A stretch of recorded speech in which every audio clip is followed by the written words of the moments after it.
আল্লাহ তাবারাক তাআলা আল কোরআনুল মাজিদের মধ্যে ঘোষণা করলেন খলিকাল ইনসানু জাইফা। আল্লাহ বলে বান্দারে আমি তোমাকে পৃথিবীর মধ্যে পাঠিয়েছি অতি দুর্বল করে, একটা সময়সীমা লিপিবদ্ধ করে জগতের মধ্যে পাঠিয়েছি। যখন তোমার সময়সীমা সমাপ্ত হয়ে যাবে আমি আল্লাহ তোমার মওত ঘটাবো। জোরে বলেন সুবহানাল্লাহ। আজকে যে এই মাহফিল, এই মাহফিলটা হলো রুহের মাগফিরাতের উদ্দেশ্যে মাহফিল।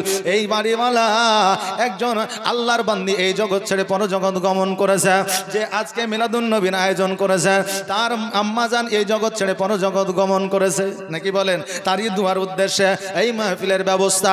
আজকে শুধুমাত্র ওই মহিলা নয়, আপনার আমার যারা এই জগতে আপনার জীবিত আছে তাদের সকলের আত্মীয় স্বজনের জন্য দোয়া হবে, সবার জন্য নাকি বলেন, সবার জন্যই দোয়া হবে। আপনার আমার পাড়া প্রতিবেশী গ্রামবাসী পশ্চিমবাংলা সারা পৃথিবীর জন্য দোয়া হবে যারা এই জগৎ ছেড়ে পরজগৎ গমন করেছে। বাবাজি ভাইরা, আজকে আল্লাহ তাবারাক তাআলা রাসূল সাল্লাল্লাহু তাআলা আলাইহি ওয়াসাল্লাম বললেন মওত এমন একটা জিনিস, মওত এমন একটা রাস্তা যে রাস্তায় তোমাকে চলতে হবে, মওত এমন একটা সাগর যে সাগরে তোমাকে সাঁতার কাটতে হবে, মওত এমন একটা ট্রেন যে ট্রেনে তোমাকে চাপতেই হবে, মওত এমন একটা প্লেন যেই প্লেনে তোমাকে উড়তেই হবে। মওত কারোর জন্য ছাড় নাই, প্রত্যেকেরই মওত হবে, কেউ ছাড় পাবে না। অতএব এই কবরের খবরও যদি আমরা পাইতাম, এই সংসার ছেড়ে দিয়ে, স্ত্রী সন্তান ছেড়ে দিয়ে আল্লাহর ঘর মসজিদে গিয়ে উপাসনায় আপনার ব্যতিব্যস্ত থাকতাম। জোরে বলেন সুবহানাল্লাহ। আমার নবীজি বলেছেন হে উম্মত উম্মতিরা, কবর থেকে যদি পয়গাম পাঠানো হতো, কবর থেকে যদি চিঠি পাঠানো হতো, সন্তান কেমন আছে এইটা জানতো না, স্ত্রী কেমন আছে এইটা জানতো না, মা বাবা কেমন আছে এটা জানতো না, গ্রামবাসী কেমন আছে এটা জানতো না, সর্বপ্রথম পয়গাম চিঠি আপনাকে পাঠাইতো এ বান্দারে জগতের মধ্যে ভালো কাজ আমি করে আসতে পারি না, আজকে তোমরা যেহেতু জগতের মধ্যে জীবিত আছো সেহেতু তোমরা একটু ভালো কাজ করে কবরের মধ্যে আসো। কারণ কবর এমন একটা ভয়াবহ জায়গা, যেই কবরে তুমি তিনটা প্রশ্নের উত্তর যদি দিতে না পারো, ডান দিকের মাটি বাম দিকের মাটি তোমাকে চাপ দেবে, চাপ দেওয়ার পরে তোমার হাড় হাড্ডিগুলা আটার মতো পিষাই করে দিবে, মস্ত বড় সাপ এসে তোমাকে দংশন করবে। কপালে দংশন করলে তোমার শরীরটা, পুরো শরীরটা জ্বলে পুড়ে যাবে। শুধু এটাই নয়, এমন বিচ্ছু কবরের মধ্যে আসবে যার বিষ তুমি সহ্য করতে পারবে না। আজকে ওই কবরকে ভয় করলে আল্লাহ তাবারাক তাআলা রাসূল সাল্লাল্লাহু তাআলা আলাইহি ওয়াসাল্লাম বলেছেন কাল কিয়ামতের দিনে তাকে শহীদের দরওয়াজা দান করা হবে। জোরে বলেন সুবহানাল্লাহ। মওতকে স্মরণ করলে, কবরকে স্মরণ করলে আপনার দ্বারা সাগিরা কাবিরা গুনাহ হবে না। তবে বাবাজি ভাইরা, জগতের মধ্যে অতি সহজে নেকি কামানোর জায়গা হলো মায়ের পায়ের তল। জোরে বলেন সুবহানাল্লাহ। যেই মা জগৎ থেকে বিদায় নিয়ে চলে গেলে ওই মায়ের গুরুত্বটা বোঝা যায়, যেই মা অন্ধকার কবরে চলে গেলে ওই মায়ের গুরুত্বটা বোঝা যায়। ওরে আমার বাবাজি ভাইরা, আজকে জগতের মধ্যে তোমার মা আছে, তোমার বাবা আছে, আজকে তোমার মাকে দেখো না, তোমার বাবাকে দেখো না। ওই মা ওই বাবা যদি তোমার প্রতি অসন্তুষ্ট হয়ে যায়, 4 লক্ষ টাকা খরচ করে হজ করে আসো না কেন, মসজিদে ইবাদত করে কপালে ঘটা লাগায় দাও না কেন, হজ একবার নয় 2 বার নয় 4 বার 5 বার হজ করো না কেন, কোটি কোটি টাকা খরচা করে তুমি কুরবানি দাও না কেন, কোটি কোটি টাকা খরচা করে তুমি মসজিদ বানায় দাও না কেন, তোমার মা যদি তোমার জন্য অসন্তুষ্ট হয়ে থাকে, তোমার সারা জীবনের ইবাদত আল্লাহর দরবারে কবুল হবে না। জোরে বলেন সুবহানাল্লাহ। সারা জীবনের ইবাদত আল্লাহর দরবারে কবুল হবে না। এখন নিউ জেনারেশনের কিছু ছেলে আছে, তারা আবার বলে হুজুর আপনি যে মা কেলে ওয়াজ করছেন, তো এমন মা বাপ আছে আমাকে দেখতেই পারে না। বলে কি বলে না, আমাকে দেখতেই পারে না, জমি জায়গার ভাগও ঠিকঠাক ভাবে দেয়নি। কিছু মা বাপও আছে বাবা, 4টা ছেলে আছে, 4টা ছেলের মধ্যে যার একটু রোজগার উপার্জন বেশি, তার সন্তান আদিকে নিয়ে খুব চুমাকে করে নাকি বলে, যার একটু রোজগার বেশি, আর যে বেটার রোজগার কম ওই বেটাকে অর্থাৎ তার পোতাকে একটা চকলেটও দেয় না। এইরকম মানুষ জগতের মধ্যে আছে। তবে বাবাজি ভাইরা, আমি একটা কথা বলে যাই, কর্ণপাত করে শুনে না। কারণ মা বাবাকে আমার আল্লাহ তাবারাক তাআলা এমন একটা পাওয়ার দিয়েছে, মা বাবা অন্যায় করুক, দোষ করুক, তোমাকে জমির ভাগ দেখে না দেখ, তুমি সন্তান হইয়া তোমার মা বাপের বিচার করতে পারবে না। ওই মা বাপের বিচার একমাত্র কিয়ামতের দিন আমার আল্লাহ তাবারাক তাআলা করবে। জোরে বলেন সুবহানাল্লাহ। মা বাবা এই কথাটা শুনেছে, সন্তান যদি মায়ের সেবা না করে, সন্তান যদি বাবার সেবা না করে, তবে ওই সন্তান জাহান্নামে যাবে। তবে মা তুমি কি জানো না, জানো না তোমার সন্তানের প্রতি তোমার একটা হক আছে, ওই হকটা যদি তোমার সন্তানের আদায় না করো, তুমিও কিয়ামতে জান্নাত পাবে না। প্রত্যেকের একটা করে হক আছে না নাই? আছে। ও বাবাজি ভাইরা, তবে আমি আপনাকে একটা কথা বলে যাই শোনে, জগতের মধ্যে একমাত্র বিনা স্বার্থে, বিনা আপনার টাকা পয়সার জন্য যদি কেউ আপনাকে মহব্বত করতে পারে, সে হলো পিতা আর মাতা।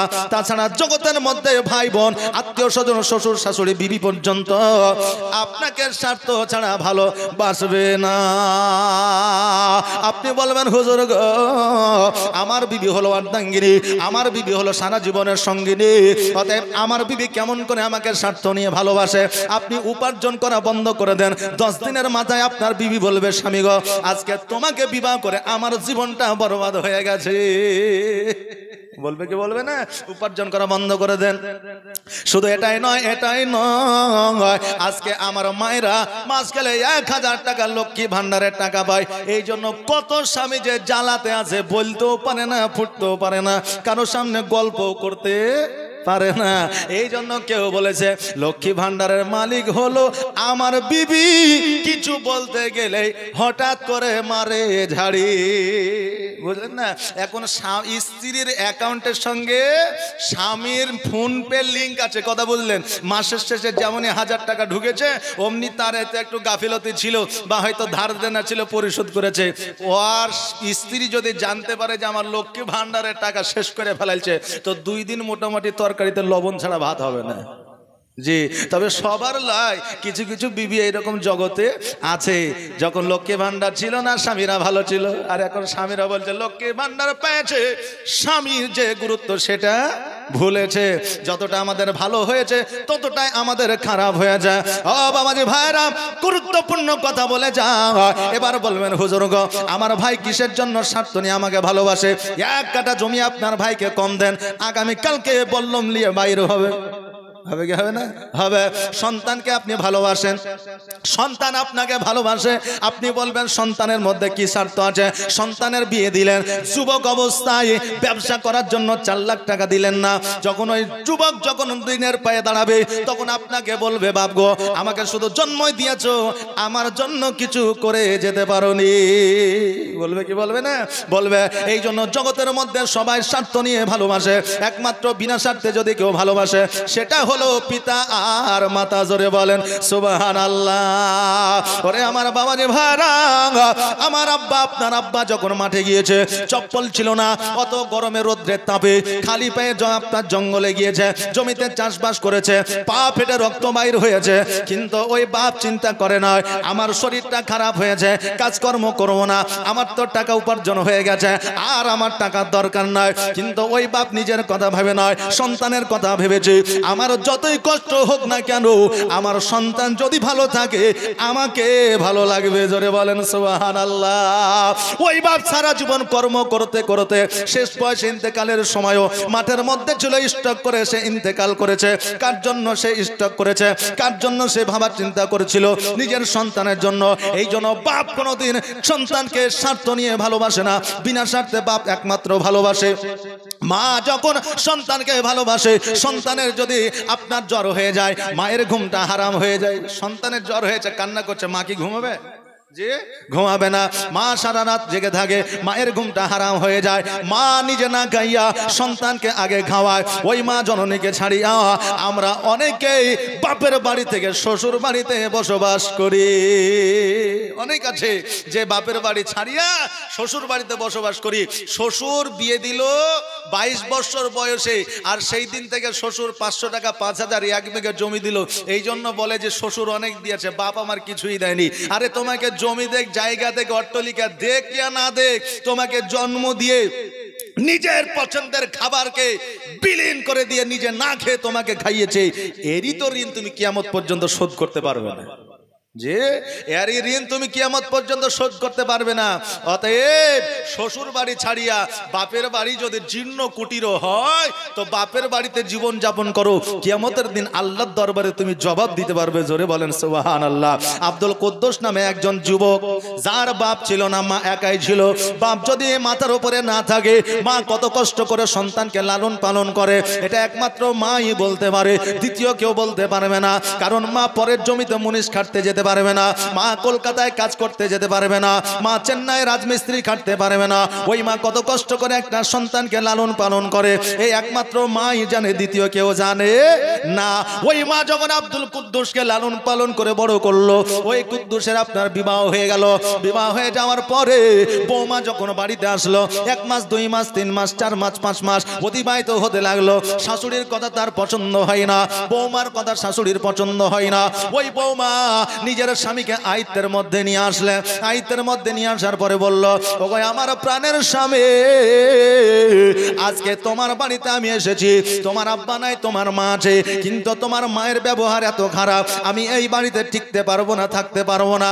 চলো চলো আমার বাপের বাড়িতে চলো, আমার 4টা ভাই আছে, আমার আব্বা আছে, আমার মা আছে, কত সুন্দর টালি বসানো বাড়ি আছে, ওই বাড়িতে আমরা সুখময় করে থাকবো, এই জীর্ণ কুটিরে আর থাকার আমাদের প্রয়োজন না। এখন আব্দুল কুদ্দুস দেখলো, তাই তো আমার মা তো আমাকে বাড়ি ঘর করে দিতে পারেনি, শ্বশুরের বড় বড় অট্টালিকা আছে, আমি সেই বাড়িতে গিয়ে আমার জীবনটা যাপন করব। পরের দিন কাঁথা কম্বল নিয়ে বিবিকে নিয়ে বার হয়ে চলে যাচ্ছে। মা জননী দরওয়াজার সম্মুখে দাঁড়ায়া 2 চোখের পানি ছেড়ে দিয়ে বলছে, বেটারে আজকে ছোট্ট থেকে তোমাকে লালন পালন করে বড় করলাম, আজকে তুমি এই অবস্থায় আমাকে ছেড়ে দিয়ে চলে যাবা। ও আব্দুল কুদ্দুস শোনো শোনো, আজকে তুমি ছাড়া আমার জগতে আর কেউ নাই, আজকে তুমি ছাড়া আমার আর কেউ নাই, আজকে তোমাকে নিয়ে তোমার আশাতে আমি বেঁচে আছি। আব্দুল কুদ্দুস শোনো, আজকে তুমি আমাকে ছেড়িয়া চলে যাও না। সন্তান বলল, মা গো আজকে তুমি আমাকে জন্ম দিয়েছো, একটা বাড়ি দিতে পারো না, একটা জমি দিতে পারো না, আজকে তুমি আমাকে কিছুই দিতে পারো না। আজকে আমার শ্বশুরের অনেক কিছুই আছে, আমার শ্বশুরের কাছে গিয়ে আমি জীবন যাপন করব, অনেক কিছুই পাবো। ও বেরাদার, ওই মা কিন্তু আপনার অঝর নয়নে কান্না করতে আরম্ভ করলো। এ বাবাজি ভাইরা, এই আমার যুবক ভাইরা, তোমাদের বলে দিয়ে যায়, বাপ মায়ের শেষ বয়সে বাপের এসির দরকার হয় না, বাপের ফ্যানের দরকার হয় না, বাপের খাবারের দরকার হয় না, ওই বাপ মায়ের ভালো বাড়ির দরকার হয় না। শেষ বয়সে বাপের মায়ের যদি দরকার হয়, একটু সেবার দরকার হয়। জোরে বলেন সুবহানাল্লাহ। যারা ইদানিং চাকরি বাকরি পেয়েছে বুঝলেন, তারা গ্রাম ছেড়ে দিয়ে শহরে বসবাস করছে। আর শহরে যখন তাদের অফিসাররা জিজ্ঞাসা করে, হ্যাঁ রে ভাই তোমার বাপ মা বেঁচে আছে? বলে হ্যাঁ বেঁচে আছে। বলে তোমার বাপ মাকে কে দেখে? বলে দেখার কমতি নাই। বলে কে আছে? বলে কেউ নাই, আমি তো একটাই বেটা, চাকরি হয়ে গেছে, শহরে বাস করি। তাহলে তোমার বাপ মাকে দেখে কে? বলে দেখার কি আছে জি, বড় বড় টালি দিয়ে বাড়ি করে দিয়েছি, এসি লাগিয়ে দিয়েছি, ঘরের ভিতরে বাথরুম করে দিয়েছে, কোনো টেনশন নাই। আচ্ছা বলেন, শেষ বয়সে বাপের মায়ের কি এসির দরকার হয়? হয় না। কিসের?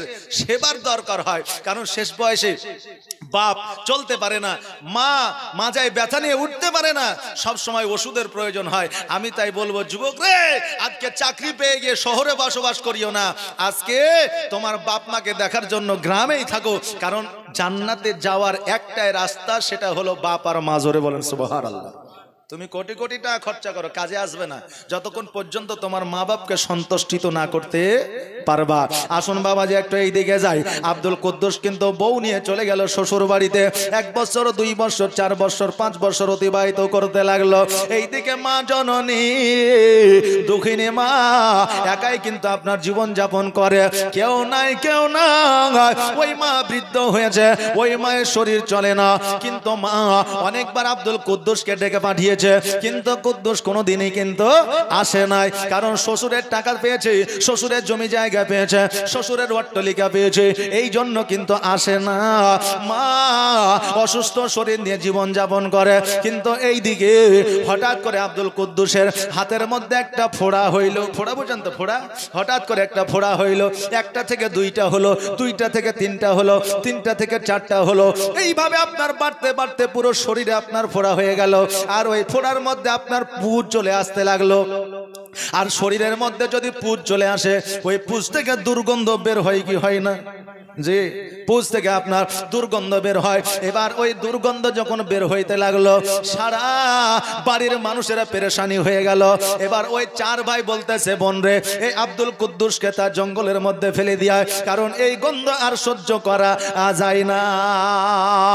বিবি বলে, ভাই রে, আজকে তার মায়ের কাছ থেকে আমাদের বাড়িতে নিয়ে এসেছি, আজকে যদি জঙ্গলের মধ্যে ফেলে দিয়ে আসি, তার মাকে জবাব দিতে হবে।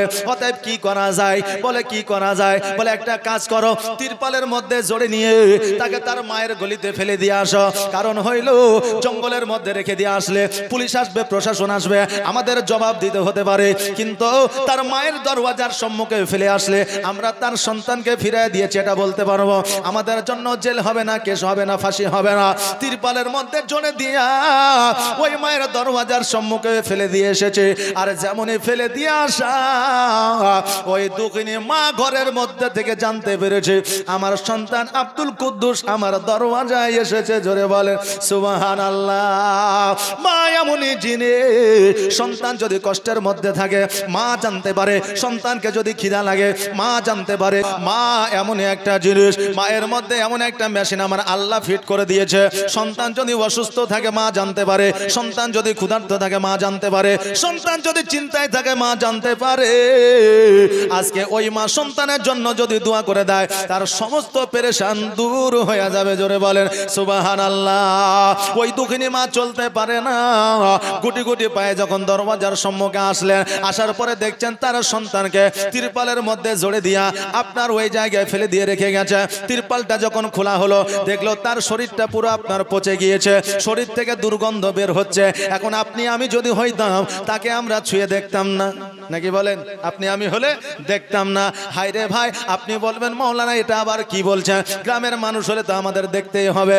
আপনি একটু অতীতে যান, আজকে থেকে 3 বছর আগে, যেই সালটা হলো 2020 সাল, যেই সময় আমাদের এসেছিল করোনা ভাইরাস, নাকি বলেন? ওই corona virus Chennai, Bombay, Iraq, Iran থেকে যখন আসতেছিল, আমরা প্রাথমিকভাবে স্কুলে রাখছিলাম। বিবি আপনার খাবার দিতে গেছে, তো আপনার থালির মধ্যে বড় একটা বাঁশ বেঁধেছে, জানালা দিয়ে খাবার দিয়েছে। বিবি, স্বামী খাইয়ালাও। বলছে, আরে দূর থেকে কেন? বলে, যদি করোনা যদি আমারও হয়ে যায়।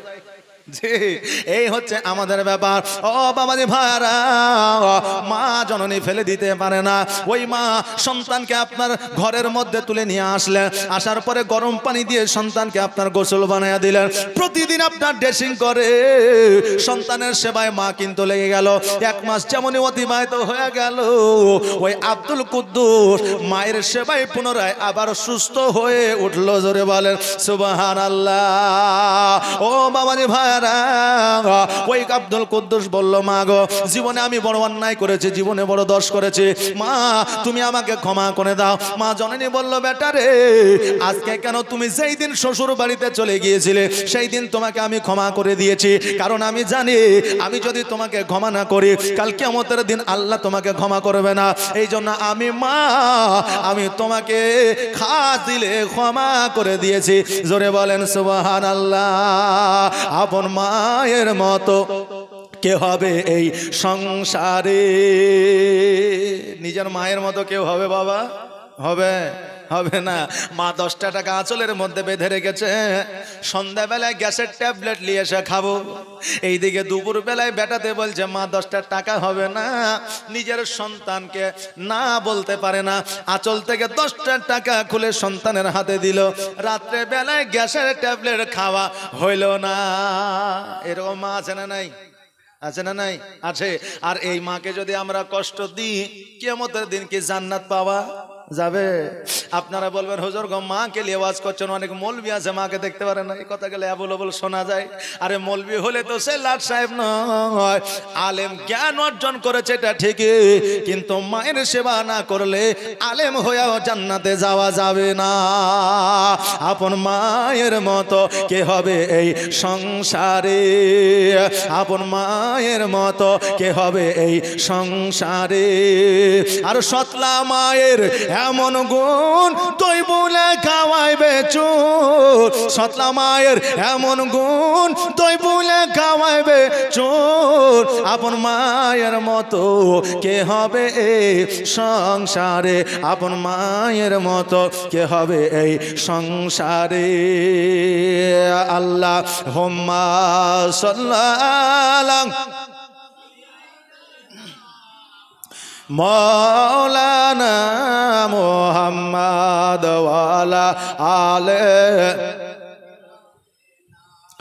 মৌলানা মুহাম্মদ ও বাবা রে ভাইরা ওই আব্দুল কুদ্দুস মাকে জড়ায়া ধরে নিয়ে আপনার অঝর নয়নে কান্না করে মা সন্তানকে ধরে নিয়ে অঝর নয়নে কান্না করে কারণ সন্তান যদি মায়ের উপরে রাগ করে মা যদি সন্তানের উপর রাগ করে যদি আপনার দূরত্ব বজায় রাখে পরবর্তীতে যখন মিলিত হয় তখন দেখবেন দুইজনের অন্তরে মহব্বত আছে মাকে যতই না দেখুক মায়ের প্রতি ওই সন্তান মায়া আছে কারণ হইল মানুষ জীবনে তিনটা জিনিস ভুলতে পারে না এক নম্বর মওত দ্বিতীয় নম্বর হলো জন্মস্থান তৃতীয় নম্বর হলো মা এবং বাবা জোরে বলেন সুবহানাল্লাহ আমার দয়ার নবী মায়ের নবী সাল্লাল্লাহু তাআলা আলাইহি ওয়াসাল্লাম বক্তব্য রাখতেছেন তাকরীর করতেছেন এমত অবস্থা আমার দয়ার নবী মায়ের নবী সাল্লাল্লাহু তাআলা আলাইহি ওয়াসাল্লাম পাগড়ি মুবারকটা খুললেন খোলার পরে আবু বকর সিদ্দিক রাদিয়াল্লাহু তাআলা আনহুর হাতে দিলেন দেওয়ার পরে বললেন আবু বকর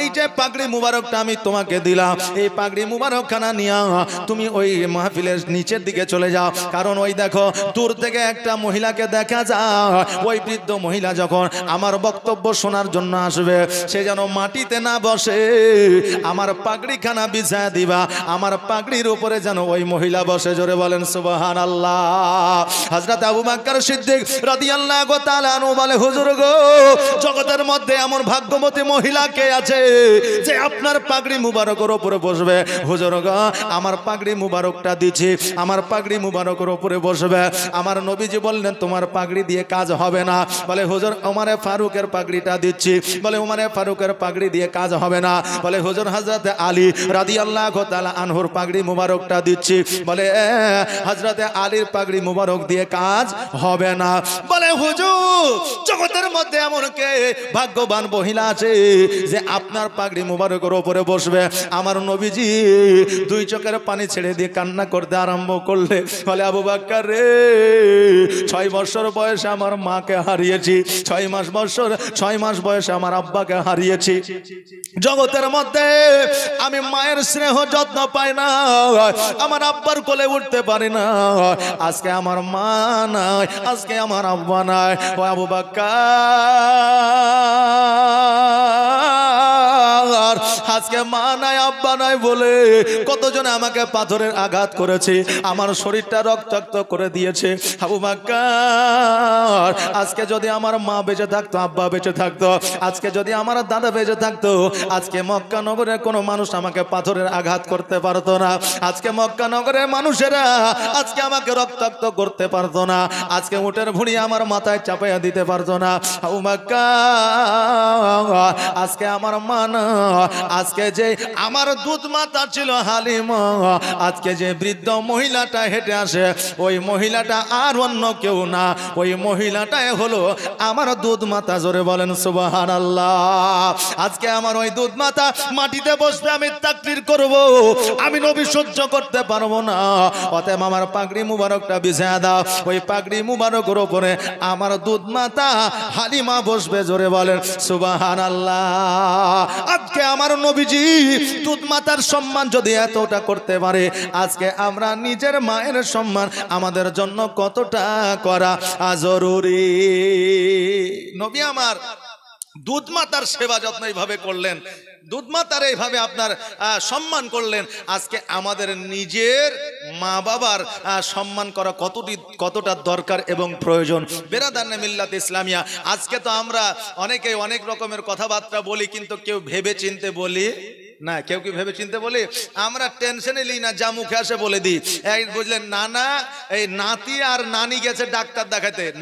নানির শরীর খারাপ, তো নাতিকে বলছে যে ভাই চ ডাক্তার দেখিয়ে আসি। বলে কোথায়? বলে বহরমপুরে। বলে চলো। এবার টোটোতে করে গেছে ডাক্তার দেখাতে। ডাক্তার দেখা হয়েছে, এবার ডাক্তার দেখিয়ে টোটোর উপরে উঠেছে। টোটোর উপরে উঠার পরে নানি বলছে ভাই আমার তো শরীরটা খারাপ করছে, তো কি করব? তো এখন নাতি বলছে এক কাজ কর নানি, আমার ঘাড়ের ওপরে মাথাটা দে একটু আরাম কর, তৎক্ষণাৎ বাড়ি পৌঁছে যাব। এবার নানি কিন্তু নাতির ঘাড়ির ওপরে মাথা দিয়েছে, আর বুঝলেন ওই টোটোর সামনে কিন্তু আর একটা প্যাসেঞ্জার উঠেছে। ও আবার ফাটাম করে ফটোটা তুলে ফেসবুকে আপডেট করেছে যে ভালোবাসা বয়স মানে না। যে আপডেট দিয়েছে যে ভালোবাসা বয়স মানে না। আরে খ্যাপা, আসলে ওইটা আর ভালোবাসা না, আর নানি এটা খেয়াল কর, মুখে যেটা আসবে সেটাই বলে দিলে হবে না। আগে চিন্তা ভাবনা করতে হবে যে কথাটা আমি যেটা বলছি সেটা সঠিক না ভুল। এখন বর্তমানে মা এবং মেয়ের যে বয়স চেনা খুব মুশকিল। কি কথা ঠিক না ভুল?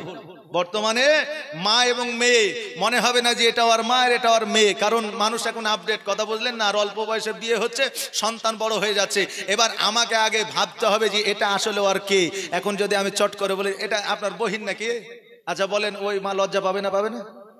যে অনেকে জামাইকে আবার ভাই বলে, মানে শ্বশুরেরও বয়স কম, জামাইয়েরও বয়স বুঝলেন কম। এবার শ্বশুর আর জামাইও মোটর সাইকেলে যাচ্ছে, বলে এটা আপনার ছোট ভাই নাকি? বলে আস্তাগফিরুল্লাহ।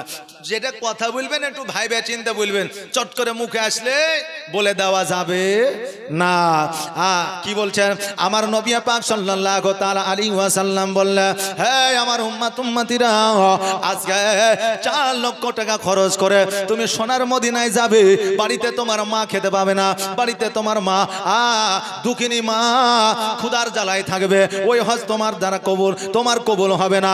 বড় বড় আপনার টাকা দিয়ে পয়সা দিয়ে বড় বড় কুরবানি আপনি দিচ্ছেন, কিন্তু আপনার মায়ের বাড়িতে এক ডুমে গোস্ত পৌঁছালো না, ওই কুরবানি আল্লাহর দরবারে কবুল হবে না। অনেক পরিবার আছে দেখবেন যে কুরবানির সময় কুরবানি দিল, ভাইয়ের সঙ্গে মিল নাই, বাপের সঙ্গে মিল নাই, মায়ের সঙ্গে মিল নাই।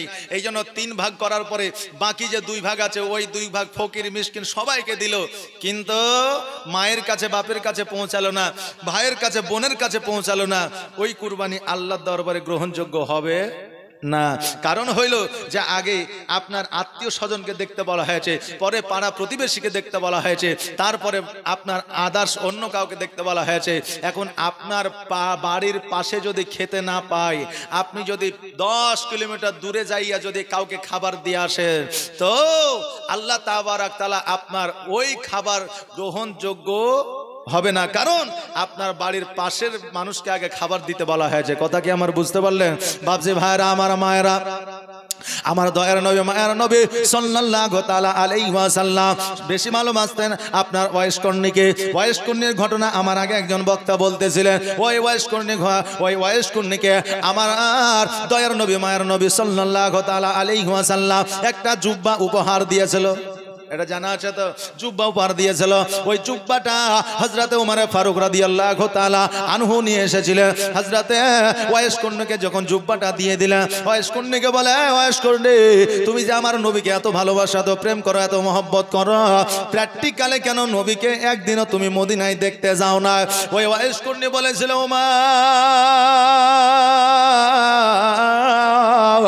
আমার বাড়িতে বৃদ্ধ মা আছে, যেই মা চলতে পারে না, যেই মা রান্না করতে পারে না, যেই মা বাথরুমে যেতে পারে না, যেই মা চলাফেরা করতে পারে না, ওই মাকে ছাড়িয়া সোনার মদিনায় যাই না। কারণ মাকে ছাড়িয়া সোনার মদিনায় গেলে আমার মা অসন্তুষ্টিত হইত। আমার মা যদি অসন্তুষ্টিত হয়ে যায়, আমার দয়ার নবী অসন্তুষ্টিত হইত। আমার দয়ার নবী অসন্তুষ্টিত হইলে আমার আল্লাহ অসন্তুষ্টিত হইত। আর মায়ের মনে ব্যথা দিয়া মদিনা যাওয়াও যা, না যাওয়াও তা। জোরে বলেন সুবহানাল্লাহ। ও মা, আজকে আমার মাকে ছাড়িয়া সোনার মদিনায় যাই না, তাই বলে আমার নবীকে দেখি নাই এটা নয়। আমার নবীকে প্রতিদিন রাত্রি বেলায় না দেখলে আমি ওয়াইসকর্ণী নিদ্রায় যাই না। জোরে বলেন সুবহানাল্লাহ।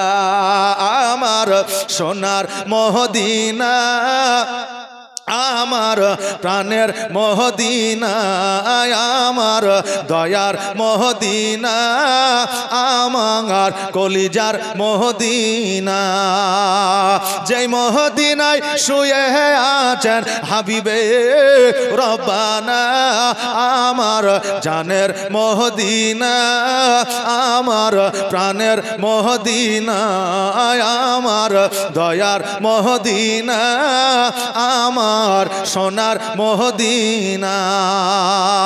কত হাজি হজ করিতে গেল গো মদিনাতে, কত হাজি হজ করিতে গেল গো মদিনাতে, তবুও মদিনা দেখে, তবুও মদিনা দেখে হাজিদের জান ভরে না, আমার সোনার মদিনা, আমার প্রাণের মদিনা, আমার দয়ার মদিনা, আমার কলিজার মদিনা, যেই মদিনায় শুয়ে আছে হাবিবে রব্বানা, আমার জানের মদিনা, আমার প্রাণের মদিনা, আমার দয়ার মদিনা, আমার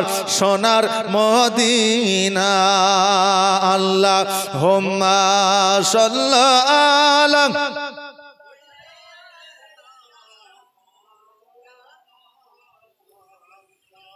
ওয়া আলা আলি সাইয়্যিদিনা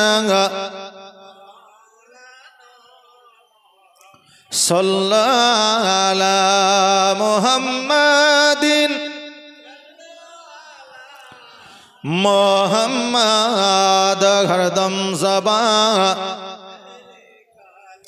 পাক নামে মোহাম্মদ হরদম জবা শফিয়ানা মোহাম্মদ। ও বেরাদার, আমার হযরতে উমরে ফারুক রাদিয়াল্লাহু তাআলা আনহু বললে, ও ওয়াইস করনি, তুমি তো মদিনায় যাওনি ঠিক আছে, কিন্তু আমি যে তোমার সম্মুখে দাঁড়ায় আছি, বলো বলো আমাকে তুমি কি চিনতে পেরেছো? হযরতে ওয়াইস করনি বললে, ও উমরে ফারুক শোনো গো, আমি তোমাকে প্রথম থেকে চিনে নিয়েছি, কারণ হইল আজকে যে সোনার মদিনা আমার নবীজি, আমার নবী পাক সাল্লাল্লাহু তাআলা আলাইহি ওয়াসাল্লামের গা থেকে যে খুশবুটা, যে সেন্টটা আসতেছিল, ওই খুশবু, ওই সেন্টটা আমি তোমার গা থেকে, তোমার শরীর থেকে পেয়েছি। আমি বুঝে গিয়েছি তুমি নবী পাক সাল্লাল্লাহু তাআলা আলাইহি ওয়াসাল্লামের সাহাবী। আর আমি বুঝে গিয়েছি এই সময় খলিফায়ে রাশিদীর একজনই আছে, যার নাম হলো হযরত উমরে ফারুক রাদিয়াল্লাহু তাআলা আনহু। আজকে ওই খলিফা ছাড়া কেউ আমার কাছে আসতে পারবে না, এই জন্য আমি বুঝে নিয়েছি তুমি হলে উমর। জোরে বলেন সুবহানাল্লাহ। আজকে একজন নবীর প্রেমিক, নবীর গোলাম, যার নাম হলো ওয়াইস করনি, এ যদি গায়েবের খবর দিতে পারে, আমার নবী কি গায়েবের খবর দিতে পারে না? একজন নবীর গোলাম ওয়াইস করনি গায়েবের খবর দিতে পারে, তা আমার নবী কি গায়েবের খবর দিতে পারে না? আজকে কিছু বাতিল ফেরকার মানুষ আছে যারা বলে থাকে যে নবী গায়েবের সংবাদ দিতে পারতো না। জোরে বলেন নাউজুবিল্লাহি মিন যালিক। বাপজি ভাইরা, আমার নবী পাক সাল্লাল্লাহু তাআলা আলাইহি ওয়াসাল্লামকে বিজ্ঞানেরও বিজ্ঞান বলা হয়েছে, আমার নবীজিকে দার্শনিকের দার্শনিক বলা হয়েছে, আমার নবীজিকে ডাক্তারেরও ডাক্তার বলা হয়েছে, আমার নবীজিকে আপনার মাস্টারেরও মাস্টার বলা হয়েছে। জোরে বলেন সুবহানাল্লাহ। আমার নবীর মতো এখনো পর্যন্ত কেউ আসেনি, কিয়ামত পর্যন্ত আসবে না। জোরে বলেন সুবহানাল্লাহ। কারণ যেমন ফুল হবে তেমন খুশবু হবে। কই বলছে যে ফুল যোগ যুগান্তরে খুশবু ছড়ায়। জোরে বলেন সুবহানাল্লাহ। একটা আওয়াজ দিয়ে বলেন না সুবহানাল্লাহ। যে ফুল যোগ যুগান্তরে খুশবু ছড়ায়, এঁকেছি সে ফুল মোরা এঁকেছি সে ফুল মোরা মনেরই কাবায় যে ফুল যুগ যুগান্তরে খুশবু ছড়ায়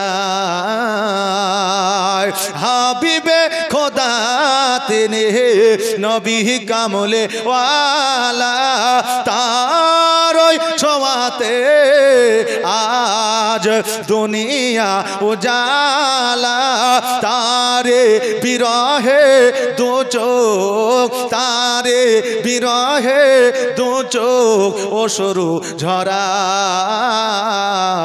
যে ফুল যুগ যুগান্তরে খুশবু ছড়ায় যার নাত পেশ করে খোদ খোদা তালা কবি আর কবি গাথে শত সুরের মালা যার নাত পেশ করে খোদ খোদা তালা কবি আর কবি গাথে শত সুরের মালা তার প্রেমে পাগল আহমে তার প্রেমে পাগল আহমে কেঁদে যে বেড়ায় যে ফুল যুগ যুগান্তরে খুশবু ছড়ায় এঁকেছি সে ফুল মোরা এঁকেছি সে ফুল মোরা মনেরই কাবায় যে ফুল যুগ যুগান্তরে খুশবু ছড়ায় বাবারে ভাইরা আমার নবী পাক সাল্লাল্লাহু তাআলা আলাইহি ওয়াসাল্লামের যে সাহাবী আপনার খলিফায়ে রাশিদিন চারজন ছিল ইনাদের বিচার ব্যবস্থা এমন ছিল ইনাদের চলাফেরা এমনই ছিল আজও পর্যন্ত কেউ ইতিহাসে প্রমাণ করে দিতে পারবে না যে কোন রকমের বিচার গালাত করেছে জোরে বলেন সুবহানাল্লাহ বিচার আচার ভুল করেছে এরকম ইতিহাসে কেউ দেখাতে পারবে না আর বর্তমানে আমাদের এমন বিচারক আছে বুঝলেন যে একটা বিড়িতেও বিক্রি হয়ে যায় যে ভাই ভাই ঝামেলা করেছে এখন দেখছে বিচার তো আমার উপরে হয়ে যাবে তখন যে দেশের নেতা মোড়ল তার কাছে গিয়ে বলে ভাই একটা সিগারেট খান বলে না না আরে খান সিগারেট এখন একটা সিগারেট দিয়েছে তো বলছে ভাই আমার ভাই খুব জ্বালাচ্ছে প্রতিদিন হাইসা বললাম লেবার হয়েছে বিচারটা করে দিতে হবে এখন এই দেখছে একটা সিগারেট খাইছে মানে ইয়ার পক্ষ দিয়ে বিচারটা করতে হবে কথা বুঝলেন না সুবহানাল্লাহ মাশাআল্লাহ তো এখন বিড়ি সিগারেটও মোড়ল কেনা যায় কিন্তু বাপজি ভাইরা আমার মায়েরা আমার খলিফায়ে রাশিদিন আমার নবীজি যিনারা ছিলেন ইতিহাসের পাতা লক্ষ্য করে দেখেন যে ইনাদের বিচার ব্যবস্থা এমন ছিল যে চাহে তার সন্তান হোক চাহে তার স্ত্রী হোক চাহে তার বাপ হোক চাহে তার বংশ হোক কোন রকমের ছাড় ছিল না একজন যুবক হঠাৎ করে একটা পাথরের আঘাত দিয়ে একজন বৃদ্ধ মানুষকে আপনার হত্যা করে দিয়েছে কতল করে দিয়েছে ওই বৃদ্ধের দুই সন্তান ওই যুবককে ধরে নিয়ে চলে আসে ধরে নিয়ে আসার পরে আপনার হযরত ওমর ফারুক রাদিয়াল্লাহু তাআলা আনুর কাছে আপনার জমা দিয়েছে জমা দেওয়ার পরে বলে আমিরুল মুমিনিন আজকে এই যুবক আমার বাপকে হত্যা করেছে কতল করেছে এর বিচার চাই আমার হযরত ওমর ফারুক রাদিয়াল্লাহু তাআলা আনহু বললেন শোনো রে মওতের বদলা হলো মওত মওতের বিচার হলো মওত অতএব এই একজনকে কতল করে দিয়েছে মেরে দিয়েছে এর বিচারও হবে মওত একেও কতল করে দিতে হবে নইলে ফাঁসিতে ঝুলাইয়া দিতে হবে অতএব এর বিচার আর অন্য কোনো কিছু বিচার হবে না ওই যুবক বলল হুজুর গো আমাকে ফাঁসি দিয়ে দেন কতল করে দেন তাতে আমার কোনো আপত্তি নাই কারণ হইল আজকে আমি ওই বৃদ্ধকে মেরে দিয়েছি যেহেতু আমার পাথরের আঘাতে সে ইন্তেকাল করেছে বলে যুবক রে আজকে এই যুবককে তুমি কেন পাথরে আঘাত করেছ বললে হুজুর গো আজকে আমার একটা উটের বাচ্চা ছিল ওই উটের বাচ্চাটা খেজুর গাছে গিয়েছিল বলে ওই বৃদ্ধ ওই উটের বাচ্চার আপনার কানটাকে ছিঁড়ে নিয়েছিল যার জন্য আমি পাথরে আঘাত করতে চেয়েছিলাম কিন্তু মারতে চাই নয় কিন্তু পাথরের আঘাতে বৃদ্ধ মারা গিয়েছে হুজুর গো আমার মারার কোনো উদ্দেশ্য ছিল না ওমর ফারুক রাদিয়াল্লাহু তাআলা আনহু বললেন আমি তো বুঝলাম ঠিক আছে কিন্তু যেহেতু তোমার পাথরের আঘাতে মারা গিয়েছে সেহেতু তো তোমাকে ফাঁসির মঞ্চে উঠতে হবে, সেও তো তোমাকে মৃত্যুদণ্ড দেওয়া হবে। ওই যুবক বলল, হুজুর আমাকে মৃত্যুদণ্ড দেন, অসুবিধা না, কিন্তু আমাকে 2 দিনের জন্য আমাকে একটু বাড়িতে যাইতে দে। উমরে ফারুক বলল, শোনো এই রকম বিচার ব্যবস্থা নাই, তবে তোমার জন্য আমি তোমাকে বাড়ি যেতে দিতে পারি, কিন্তু শোনো তোমার পরিবর্তে কাউকে একজন রেখে যেতে হবে, তোমার পরিবর্তে কাউকে একজনকে রেখে যেতে হবে। তুমি যদি না আসো তাহলে ফাঁসিটা কিন্তু তার হবে যে তোমার পরিবর্তে থাকবে। বললো, হুজুর গো এই জায়গায় আমার ভাই নাই, আমার বিরাদার নাই, এই জায়গায় আমার চাচা নাই, বংশ নাই, এই জায়গায় আমার আত্মীয় নাই, কেউ নাই থাকার মতো, আমি কাকে রেখে যাব? তবে হুজুর আমাকে যেতে দিতেই হবে, যেমন করেই হোক আমাকে একটু যাওয়ার ব্যবস্থা করে দেন। বলে, তুমি বাড়ি কেন যাবা, কিসের উদ্দেশ্যে যাবা?